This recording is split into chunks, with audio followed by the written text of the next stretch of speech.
अस्सलाम वालेकुम नाजरीन ई वक्त असां वडोर जरा नाल है ना उनके उत्ते खड़े हैं। उनका जरा पानी का सूरत हाल है तुसां देख गिनो।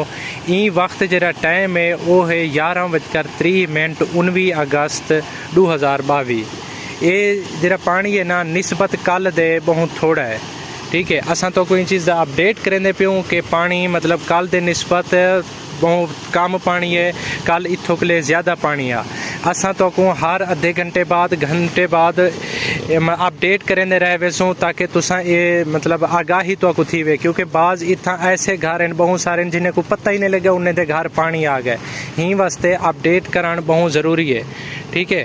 अपडेट वास्ते सारे चैनल को सब्सक्राइब करो ताकि हर अद्धे घंटे की वीडियो जी सूरत हाल है तो आपको मिल सके।